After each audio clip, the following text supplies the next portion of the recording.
Now, a WYFF News 4 special. Bowl season is almost here. Conference titles on the line. It's an SEC championship. You don't belittle those. Those are hard to come by. Put us up against anybody, and we're going to go out there and compete. The WYFF News 4 sports team highlights what it's going to take to get gridiron glory. To be able to get back there for the 7th time in the past 8 years is special. It looks like it's going to be a good night up in Charlotte Saturday night. A WYFF News 4 sports special, Road to the Title. From spring games to summer workouts, the grind of fall camp and the gravity of 12 game days has come down to this. It's championship weekend in college football, and this is Road to the Title. Thanks for joining us. I'm Mark Whiteman. Julia Morris will join us in just a moment. The Clemson Tigers have clawed their way back to Charlotte, and the Georgia Bulldogs are in Atlanta again. Coastal Carolina plays in their first Sun Belt championship game, and Furman slashes into the second round of the FCS playoffs. With the regular season in the rear view, before we look ahead, let's rewind to how we got here. I cannot wait to see us play. The Tigers waited longer than most. Labor Day weekend ended with Clemson facing Georgia Tech in the Chick-fil-A kickoff game, which ended with the Tigers finding their groove. Into the end zone for the touchdown. Their momentum carried through the first 2 months, a back-and-forth shootout in Winston-Salem, a dominant night against NC State, 27 unanswered to pull away in Tallahassee, and a second-half shutout, plus a quarterback change to slip past Syracuse for an ACC record 38th straight home win. Man, this was a historic win. But things went sideways in South Bend, a bad night on both sides of the ball, where Notre Dame ran for 263 yards and took a 28-0 lead to end the nation's longest active win streak at 14 in a row. We were the buzz, right? We got the bad end of that deal. And we deserved every second of it. Will Shipley hurtled onto highlight reels. At the 10, he hurdled the man. Touchdown. And defense dissipated the Hurricanes, but the state championship tilted toward the Gamecocks for the first time since 2013, extinguishing Clemson's hopes for a college football playoff. We did not deserve to win, and they did. A 7th ACC title in 8 years and an Orange Bowl berth is plenty to play for. But the playoff push very much on in Athens, where the defending champs kicked off the year by KOing the Ducks and former Georgia defensive coordinator Dan Lanning. And we wanted to play connected football. That was all we talked about all week. Play connected, we're going to play aggressive, we're going to be the hunter. Georgia rolled through Columbia, then rallied from 10 down in Columbia, Missouri. And touchdown, Georgia. The Deep South's oldest rivalry was a rout. He may be able to go inside the 5. Touchdown, Georgia. Oh, my. And they shut down the cocktail party by pulling away from Florida before overwhelming number 1 Tennessee en route to a second straight 12-0 regular season. It's on to the next one. Great regular season for this group. They've done everything that we've asked them to do. Quick, someone wake up Uga. Championship weekend is nearly here.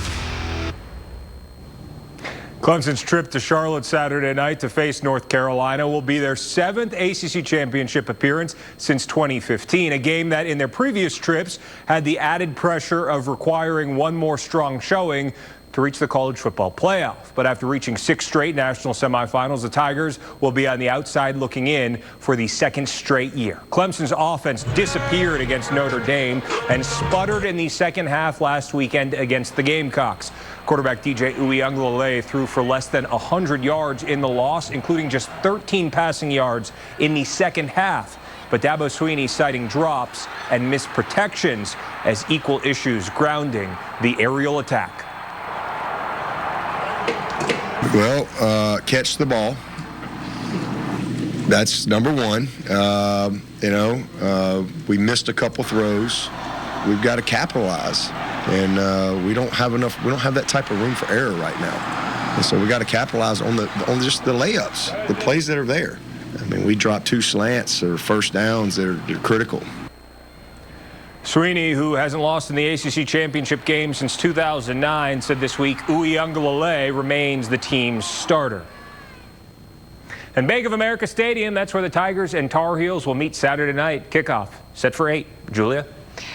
Earlier this year, Georgia lifted a national championship trophy. This weekend, the Bulldogs have the chance to celebrate another title, an SEC championship. It's the only trophy this team didn't take home last year after they lost to Alabama. This season, the Bulldogs are hoping to check it off their list. This Saturday will mark Georgia's 5th SEC championship appearance in 6 years. Their last win was 5 years ago.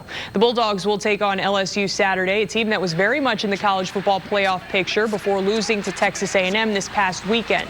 LSU's loss pretty much guarantees the Bulldogs will be one of 4 teams in the playoff field, whether they win or lose. But regardless of the circumstances around Saturday's game, Georgia head coach Kirby Smart says there's still a lot to play for. I think it's more about checking a box. It's not about last year's team or comparison. It's about next step and having an opportunity to put a number on the wall that stays there forever. You know, it's an SEC championship. You don't belittle those. Those are hard to come by. They're what you do for. Saturday's game also a rematch of the 2019 SEC championship game, a game the Tigers dominated, winning 37-10. LSU, of course, went on to win the national title that year. So Saturday's game features 2 of the past 3 national champions. It'll be a 4 o'clock kick on Saturday in Atlanta. And while this weekend will be a big one for Power 5 schools seeking conference championship wins, at the FCS level, there are just 16 teams left competing for a national championship, including Furman. The Paladins won their first home playoff game in 17 years this past weekend with a dominant victory over Elon. The Phoenix's 6 points, the fewest allowed by the Paladins in a playoff game in program history. The win was also Furman's 7th in a row, the program's longest win streak since 2017, which was Clay Hendricks' first season as the Paladins head coach. We've got a storied tradition, but and been just a lot of teams that won 10 games. We've done that. You know, there's even less that won 11. Again, we have ultimate goal here to win another national championship. We've been in 3 of them. I was here for all 3 of them and won 1, and I think this team has that ability. Hendricks was an assistant coach on the Paladins' 1988 national title team. He and the Dins will play in Texas for the first time ever Saturday when they take on Incarnate Word, which has the 2nd best total offense in the FCS. Saturday's game starts at 2. Well, Georgia claimed the ultimate prize last year, but losing the SEC championship still stinks. We're hearing from the Bulldogs on finishing the SEC the right way this year. But when we return, Clemson senior KJ Henry sitting down for a one-on-one interview on leadership, the championship, and closing the book on his college career. Stay with us. You're watching Road to the Title.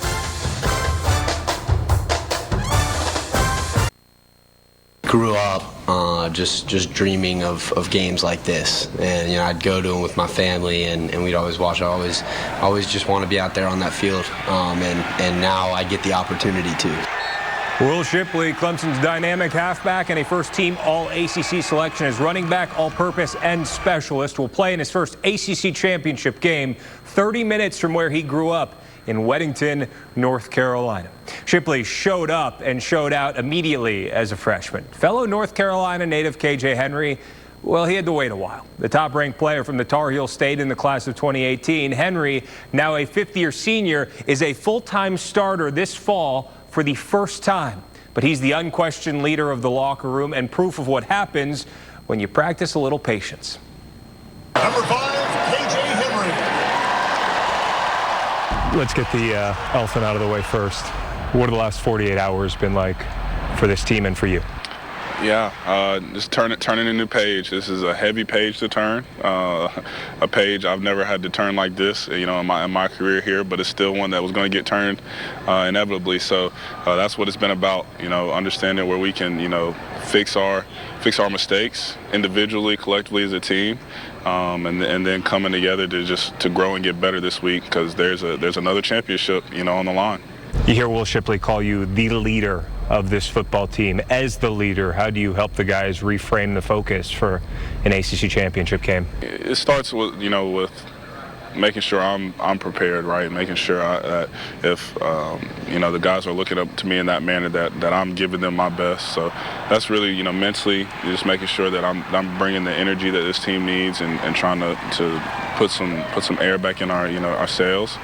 And then just making sure that our mind are all directed on getting this goal. This will be the 4th ACC championship that you've got a chance to go play for in Charlotte.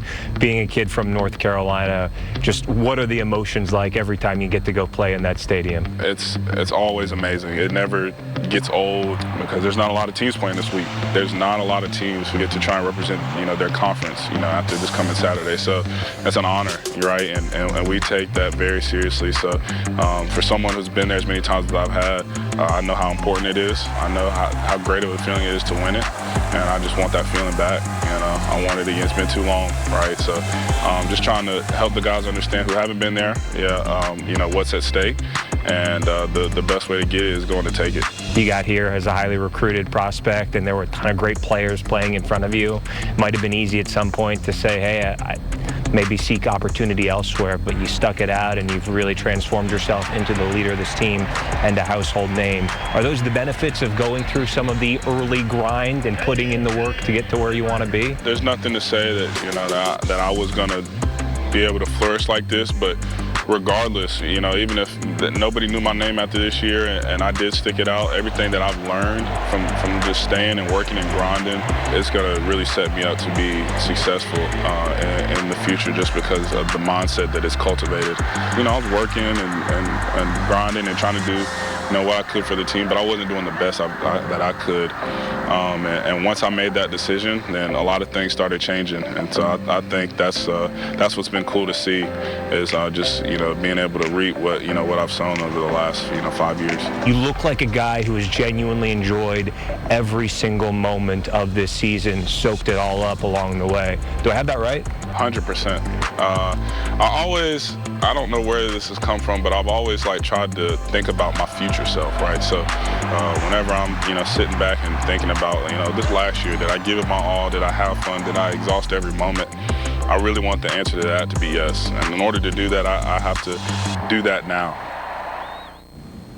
Henry's made the most of his time, earned his bachelor's degree in 3 years, his master's last year, and earlier this week launched an endowment alongside Will Shipley with 5-figure donations from both players to pay it forward for future generations of Clemson athletes and students. But Julia, right now all Henry's focused on is helping slow down the Tar Heels on Saturday night. Yeah, Mark, a year ago, former North Carolina quarterback Sam Howell finished his time in Chapel Hill as one of the most decorated Tar Heels in program history. With Howell getting drafted this past spring, UNC began this season with a new quarterback who quickly established himself as another talented player. Drake May has looked poised from the jump in his first full collegiate season. He threw 5 touchdown passes in UNC's season opener, his first career start. He totaled 16 passing scores in his first 4 games of the year. On the season, he ranks in the top 5 nationally in several statistical categories, including passing yards and touchdowns. And just today, he was named ACC Player of the Year and ACC Rookie of the Year. He has really good pocket presence and awareness.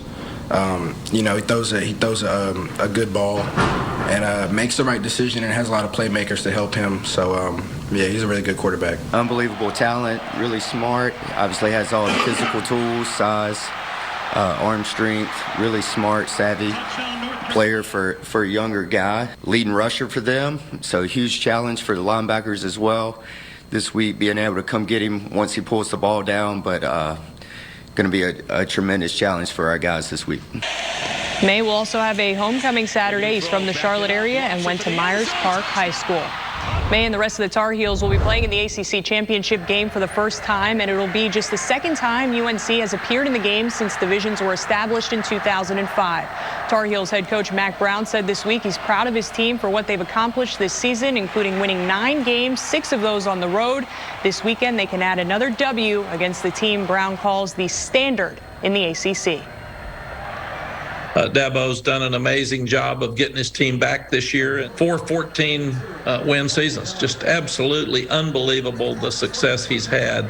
And like I said, all of us are trying to catch him. He's done an amazing job. He's a dear friend of mine. I like the way he does it. He does it with class. Can't wait to compete against him this weekend. It'll be a real fun challenge for our team. The last time the Tigers and Tar Heels met in 2019, it was a thriller. Clemson won that game after the Tigers defense stopped a 2-point conversion attempt in the final seconds. We've hit the halfway point on road to the title, but still to come. Coastal Carolina going for their second conference championship in their first championship game. And when we return, Between the Hedges with the Bulldogs on playing for the conference title in pursuit of a 15-0 campaign. Stay with us. You're watching Road to the Title. Number one in the latest college football playoff rankings, the Georgia Bulldogs are the favorite to repeat as champs, thanks in part to a group of seniors that captured their 46th win this past Saturday, making them the winningest senior class in program history. When they graduate, they'll leave behind a tremendous legacy, but there's one more title those 22 seniors and the rest of this Bulldogs squad hope to add to their resume. Last year, Georgia was surrounded by confetti in Indianapolis at the end of the college football season. Just a few days before that, the Bulldogs were throwing oranges on the field in Miami. Georgia won when it mattered, but just a few weeks before they were celebrating, some doubted whether they could win it all after they lost to Alabama in the SEC championship game. You have to be brutally honest with yourself at a time like this, and you've got to be able to go through and say, who are we? What are we doing well? Maybe we're not as good as we thought in some areas, and where can we improve that? And sometimes you only see that through a loss. Even though they've played in 4 of the last 5 SEC title games, the Bulldogs have won just one of those matchups. Their 2017 win over Auburn is Kirby Smart's only SEC championship win as a head coach. There's such a respect, especially in this part of the country, for the Southeastern Conference, that winning a Southeastern Conference championship is extremely impressive for the quality of football and the number of NFL players that come out of our conference. I think our players take a lot of pride in that. Georgia's veteran players don't need any motivation heading into their showdown against LSU. They might have national championship rings, but they would love to add to their collection. It definitely means a lot to me. It's definitely one of our team goals to be able to win the SEC. I played in this game 3 times and haven't been able to win, so hopefully 4 times the charm, and we're going to put in the work and execute the game plan as best as possible to be out there and go out there and get a win. We won the national championship, we won the East, but I haven't won an SEC championship yet, so that's very important to me, and I know it's very important for this team. Even young players like Lad McConkey have a sense of urgency. SEC championships are hard to come by. Like we said, I haven't won one since we've been here. A lot of guys have not won one, been in it before, but haven't won it. So, we know how much of a challenge it is to get to this point and how much of a challenge it is going to be for the rest of the year. It just means more in the SEC, and the Bulldogs are ready to embrace the moment in Atlanta. It's an SEC championship. You don't belittle those. Those are hard to come by. They're what you do for. Brian Kelly left South Bend for Baton Rouge last December, trading in the navy and gold of Notre Dame for the purple and yellow of LSU. His first season with the Bayou Bengals has been full of surprises. Just a week ago, they were in the playoff picture, helped by an overtime stunner against Alabama, but they were rolled last Saturday by Texas A&M, bursting those playoff dreams. Despite the disappointing end to the regular season, LSU back in the SEC championship for the first time since 2019 when they routed Georgia in a battle of unbeatens behind soon-to-be Heisman Trophy winner Joe Burrow. Kelly full of praise this week for Georgia, their coaching, consistency, and their #1 ranked scoring defense. What you'll see is the perimeter players not only are athletic, but they're outstanding tacklers. And that doesn't surprise me from, coming from what Kirby does and obviously what he demands from his players. They're tough-minded. They play physical. They play downhill. You got to make sure you minimize the negative plays against a defense like this. So first and second down and eliminating negative plays against this defense in particular is really big. Kelly saying Georgia quarterback Stetson Bennett exudes confidence and has mastered the Bulldogs offense. All right, we are closing up shop after the break. When we return, a first for Coastal Carolina this Saturday. And I sat down with Tigers standout Jordan McFadden to look back at his college career and look ahead to Saturday night's game in Charlotte. You're watching Road to the Title. All right, welcome back to Road to the Title. The 50-year seniors on this Clemson team going for their 4th ACC championship. Yeah, Mark, that includes veteran offensive lineman Jordan McFadden. I caught up with the upstate native and Dorman High School product to ask him about facing the Tar Heels and playing in his last 2 games as a Tiger. North Carolina's defense has struggled at times this season. They're giving up about 30 points a game. What are some things you see in their defense that you think you guys can take advantage of this weekend? Right, yeah, I mean, they haven't necessarily been, statistically, haven't been probably where they want to be. And, you know, they still got good players. You know, we're going to have to earn it, make plays, different things like that. But, you know, I think the first thing is establishing a run. And I think as an offense, if you can't run the ball, then you probably don't deserve to win. So, you know, we got to establish a run early and let everything else come off of that. They're big up front. You know, it's kind of a stout D-line, so it's going to be a challenge. But, you know, I think our guys have done a great job showing up each week at practice and in the game. So, you know, I'm excited for the challenge, and, you know, I think it'll be a lot of fun. To win a 4th ACC title this weekend, what would that mean to you? It would be amazing, like, to think about it. Once you come to Clemson, you always think like championships is a given, is automatic, and to really sit back and think that a lot of people don't, you know, get the opportunity to play in championships, to win championships throughout their life of playing sports. We're incredibly blessed to be here and to be able to play for that. So to be able to go get another one would really mean the world, especially everything that this program's been through, this team's been through. You know, to go get that ring, to kind of be back on top of the mountain of the ACC would mean the world. When you take your helmet off for the final time, whenever that is, you know, and you guys playing in your bowl game, the last game of your career, what do you want your impact to be that you've left behind on this program? Yeah, I would love for people to obviously talk about, you know, what I did on the football field and, you know, how I, you know, played, you know, hard. I have no regrets in my career up to this point. Like, I've given everything to Clemson, and, you know, the biggest thing I would love for people to say about me is, you know, how I treated people and my, you know, the fans, my teammates, coaches. Just wanted to be a person who, you know, treated people well and made people feel, you know, important and worthy. So that's the biggest thing for me.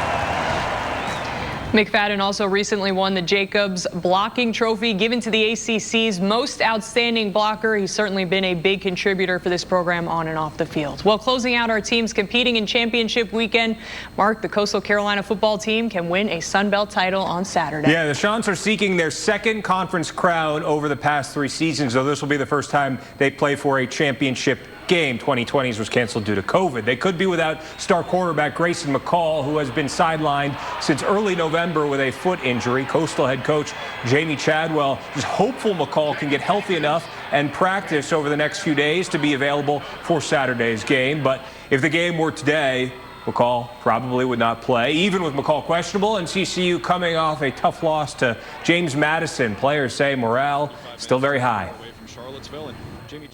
For us, this means a lot, and this is a legacy game right here. What is this going to tell them? Like, what are they going to say about the seniors when we leave? It's a big championship week, and we just want to treat it with the right respect for it, and just go out there every day with a new mindset, ready to bounce back and prayerfully get this championship. Saturday's game starts at 3:30 in Troy. And a quick look at other championship games happening this weekend in the Big Ten. Michigan facing off against Purdue. Like Georgia, the Wolverines pretty much a lock to make the playoff at this point. TCU are hoping to earn its first college football playoff appearance in program history this year. The Horned Frogs, one of 3 undefeated teams left in college football. They play Kansas State Saturday at noon.